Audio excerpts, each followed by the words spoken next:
नमस्ते बच्चों। Class 11th की लेसन 1 को हमने समझा दिया है और उसके पुस्तक में भी आप पढ़ लीजिएगा और उसके बाद समझ के वो सब जो बातें मैंने बताई है उसको करिएगा। क्योंकि अभी ब्लैक बोर्ड की व्यवस्था ये लॉकडाउन खुल जाने के बाद हो जाएगी तो हम आपके अकाउंटेंसी भी पढ़ाना शुरू कर देंगे। रक्षाबंधन का त्यौहार था, आप सभी लोग त्यौहार मनाने में लगे हुए थे। आपको स्वाभाविक है वीडियो वगैरह भी आप लोगों ने नहीं देखा होगा, लेकिन फिर भी पढ़ाई के प्रति पूरी गंभीरता बना के रखें। आज लेसन 2 व्यवसायिक क्रियाओं का वर्गीकरण, ये वाला पाठ हम पढ़ेंगे।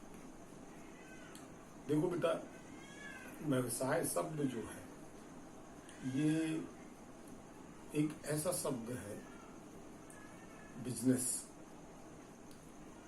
ये व्यापक अर्थों में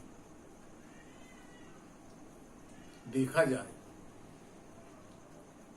तो आप छोटा सा उदाहरण, जिस मोबाइल में आप ये वीडियो देख रहे हैं वो मोबाइल आपके हाथ में जब आया तो आप खुद देखें कि कितनी प्रोसेसिंग से आया। पहले तो फैक्ट्री में मोबाइल के अलग अलग पार्ट्स बने होंगे, उसका कीबोर्ड वगैरह बना होगा, उसका प्रोसेसर बना होगा, उसमें कैमरेज फिट किए गए होंगे, उसकी बॉडी अलग से बनी होगी, बॉडी में फिर उसको असेंबल किया गया होगा, कवर चढ़ाया गया होगा, फिर वो बनकर तैयार हुआ। बनकर तैयार होने के बाद वो मोबाइल थोक व्यापारी के पास गया होगा या जिनने एजेंसीज ली हुई है उनके पास पहुंचा होगा और उसके बाद आपके पास पहुंचा। मानी कितनी लंबी प्रक्रिया रही इसमें। अच्छा, अब इतनी लंबी प्रक्रिया के अंदर में भी बहुत सी चीजें अंदर है। क्या ट्रांसपोर्टिंग नहीं हुई होगी? क्या भंडारण नहीं हुआ होगा? भंडारण का मतलब हम माल खरीद के गोदाम में स्टॉक करके रखते हैं तो उसको भंडारण कहते हैं। क्या ट्रांसपोर्टिंग नहीं हुई होगी? यातायात, जिसको हम हिंदी में बोलते हैं। क्या आपके पास मोबाइल जो आया है उसमें बैंक का कोई रोलगाल नहीं होगा? या बीमा कंपनी जो है इसका रोलगाल नहीं होगा? निश्चित तौर पर। माने आप देखें कितना बड़ा व्यवसाय का स्वरूप हमारे सामने निकलते हैं। और यहां पर इसी व्यवसाय के स्वरूप को सरल रूप में समझने के लिए व्यवसाय का वर्गीकरण किया गया है, उसे तोड़कर समझाया गया है ताकि आप लोगों को बड़े आसानी से ये पाठ समझ में आए। अब इसमें आप देखें तो व्यवसाय के वर्गीकरण में मुख्यतः व्यवसाय को 2 भाग में बांटा गया है। पहला उद्योग और दूसरा वाणिज्य। अभी हम वाणिज्य को एक तरफ रख देते हैं, केवल उद्योग के बारे में चर्चा करेंगे। उद्योग का मतलब क्या है ना? प्रश्न बन जाता है उद्योग से क्या आशय है? तो आंसर क्या आएगा कि जब किसी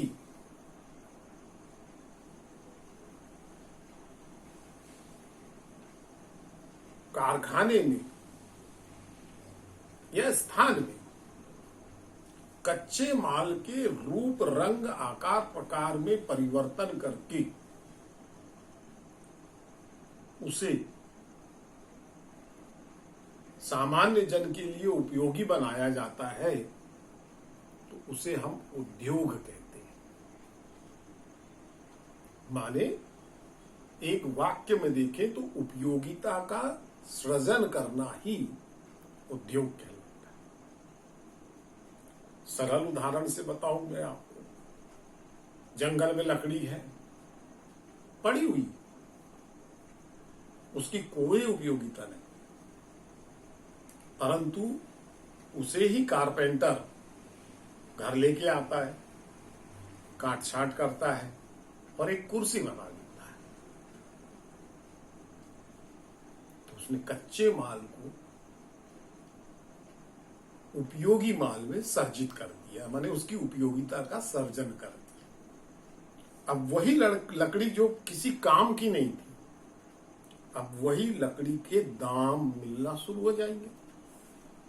तो इस तरह से उद्योग से कच्चे माल को उपयोगी माल के रूप में परिवर्तित करने की प्रक्रिया को ही हम उद्योग कहते हैं। कहने का मतलब ये है कि उद्योग एक स्थान विशेष में चलता रहता है। इसके अनेक उदाहरण हैं। अगरबत्ती उद्योग, सीमेंट उद्योग, लोहा इस्पात उद्योग और न जाने कितने सारे उद्योग हैं। जितनी वस्तुएं देखेंगे सबके, हमारे को घड़ी है तो घड़ी उद्योग, टेलीविजन है तो टेलीविजन उद्योग, न जाने कितने उदाहरण हैं इसके। बड़े आसानी से आप समझ गए होंगे मेरी बात को। ठीक है, अब इसके बाद हम आते हैं कि साहब ये उद्योग जो आप बता रहे हैं सर, क्या इसके भी प्रकार होते हैं? हाँ, इसके भी प्रकार होते हैं। अब हम उन्हीं प्रकारों के बारे में चर्चा करेंगे। देखिए, इसमें उद्योगों को 3 प्रकार से बताया गया है। प्राथमिक उद्योग और नंबर 1 प्राथमिक उद्योग, नंबर 2 द्वितीयक उद्योग और नंबर 3 तृतीयक या सेवा उद्योग। अब बाकी 2 को एक तरफ रख दें, केवल प्राथमिक उद्योग में आ जाए। तो प्राथमिक उद्योग जो है उसमें हम देखें कि क्या है प्राथमिक उद्योग। अलग अलग श्रेणियों में बांट दिया। तो प्राथमिक उद्योग का मतलब होता है बेटे कि ऐसा उद्योग जिसका संबंध खेती, पशुपालन, मछली पालन आदि से हो, तो उसे हम प्राथमिक उद्योग कहते हैं। इसके भी 2 प्रकार बताए गए। माने प्रश्न क्या आ सकता है आपको कि प्राथमिक उद्योग क्या है, इसके प्रकार बताइए। तो मैंने प्राथमिक उद्योग क्या है उसकी परिभाषा बोल दी। अब इसके प्रकार बताता हूं आपको। अब इसके प्रकार में 2 प्रकार दिया हुआ है। एक तो निष्कर्षण उद्योग दे दिया उसने। तो निष्कर्षण उद्योग, निष्कर्षण का मतलब क्या होता है? निकालना। निष्कर्षण का मतलब क्या होता है? निकालना। कि जब मानव भूमि के अंदर से उपयोगी वस्तुएं बाहर निकालता है, माने यहां स्पष्ट सीधा किस ओर जा रहा है? सारा खदान की ओर। तो जब मानव भूमि के अंदर से उपयोगी वस्तुओं को बाहर निकालकर उसको और उपयोगी बना देता है, तो उसको हम कहते हैं बेटे निष्कर्षण उद्योग। आ गई बात समझ में? तो इसमें आप उदाहरण दे देंगे, जैसे कोयले की खदान, सोने की खदान, कॉपर की खदान, ये इसके उदाहरण आ जाएंगे। अब नंबर 2 इसमें आता है जननिक उद्योग। वर्तमान समय में जननिक उद्योगों का भी बहुत महत्व है। जननिक उद्योग में व्यक्ति पशुपालन करके वंश वृद्धि करता है और वंश वृद्धि के माध्यम से वह धन कमाता है। जैसे आपका पशुपालन में बकरी पालन कर लिया उसने, तो स्वाभाविक है बकरियों से फिर और बकरी के बच्चे पैदा होंगे। मुर्गी पालन में अंडे से चूजे निकलेंगे, फिर वो उसको बेचेगा और धन का अर्जित करेगा। तो जननी के उद्योग में क्या होता है, समझ में आई बात, कि जननी के उद्योग से आशय ऐसा उद्योग जिसमें पशुपालन, मुर्गी पालन आदि करके वंश में वृद्धि की जाती है और उसके माध्यम से धन कमाया जाता है, उसको हम कहते हैं बेटे क्या, जननिक उद्योग। अब इसके उदाहरण में आप बकरी पालन, मुर्गी पालन, गाय पालन, ये बता दीजिए, बहुत आसान है। मेरी बात आपको आसानी से समझ में भी आ रही होगी, ठीक है ना। इसी तरीके से मैं स्कूल में भी पढ़ाता हूं बेटे, तो इसको प्रॉब्लम नहीं जाना है, पर इस बात का विशेष आपको ध्यान रखना है कि आपके साथियों को भी, देखिए ये तो ज्ञान दान है, जितना ज्यादा आप करोगे उतना फायदा। आप अपने साथियों को भी दे सकते हैं, कोई प्रॉब्लम वाली बात नहीं है इसमें। अब इसके बाद हम भाई प्राथमिक उद्योग की चर्चा हमने कर ली, अब हम द्वितीयक उद्योग के बारे में बात करेंगे। द्वितीयक उद्योग को गौण उद्योग के नाम से भी जाना जाता है। गा में औ की मात्रा गौ और ना गौण उद्योग के नाम से भी जाना जाता है, ठीक है ना। तो द्वितीयक उद्योग जो है उसमें इसे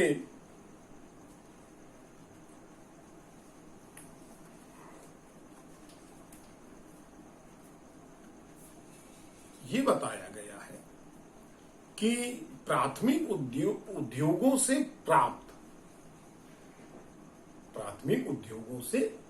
प्राप्त वस्तुओं को जब और अधिक उपयोगी बनाने का कार्य किया जाता है तो यह द्वितीयक उद्योगों के अंतर्गत आता है। अब जैसे उदाहरण के लिए किसान ने कपास पैदा किया,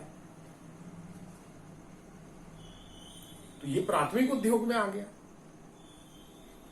अब वो कपास मिल वाले ने खरीद के उससे धागा बनाया, सूत बनाया और धागा बनाने के बाद उससे कपड़ा बनाया, तो ये काय में आ गया आपका द्वितीयक उद्योग। आई बात समझ में सबकी, है ना। ऐसे अनेक उदाहरण निकल जाएंगे। अब देखिए लोहा जो है वो खदान के अंदर से निकलता है, कच्चा लोहे के रूप में निकलता है, उसका शोधन किया जाता है, शोधन करने के बाद फिर वहां लोहा और इस्पात उद्योग वालों को दे दिया जाता है, फिर वो उस लोहे और इस्पात से अनेक प्रकार की चीजें बनाते, ठीक है। तो द्वितीयक उद्योग।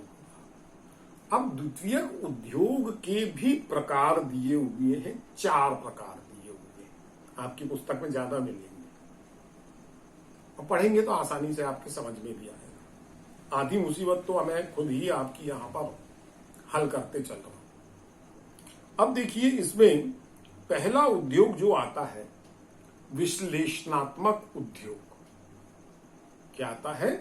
विश्लेषणात्मक उद्योग। उसको अच्छे से समझ ले, सरल भाषा में समझ ले कि विश्लेषणात्मक उद्योग क्या है, इसके उदाहरण बताइए।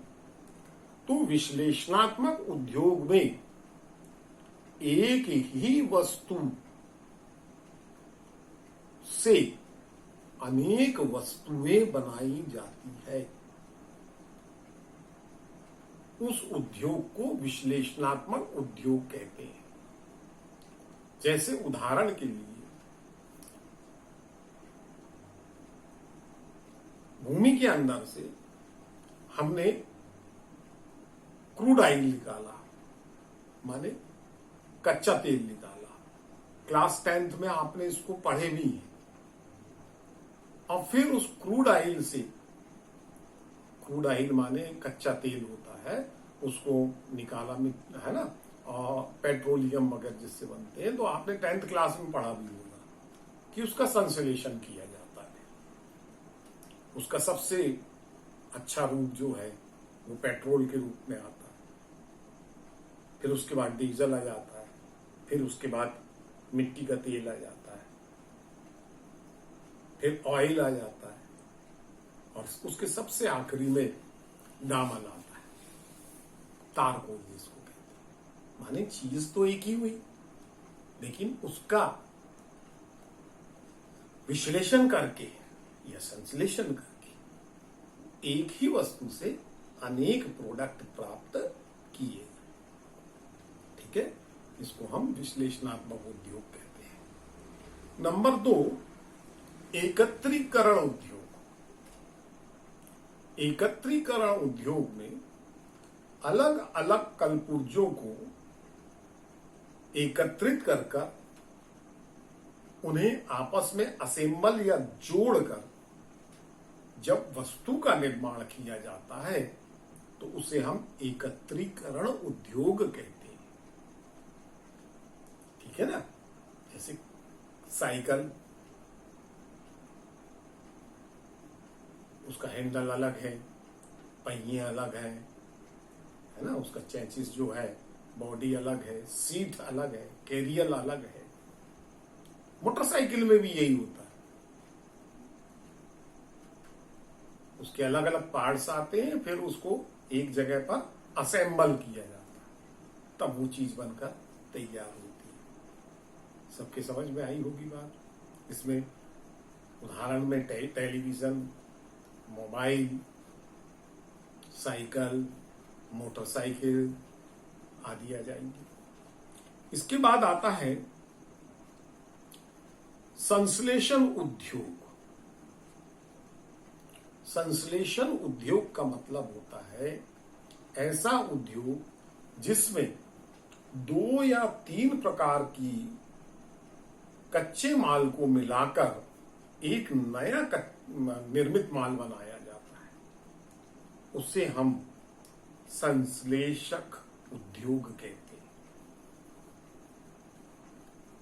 जैसे साबुन का निर्माण किया जाता है तो उसमें तेल, आपने 10वीं कक्षा में यह भी पढ़ा होगा, उसमें तेल और कास्टिक सोडा मिलाया जाता है ना, कलर मिला दिया, परफ्यूम खुशबू के लिए मिला दी, साबुन बनकर तैयार हो गई।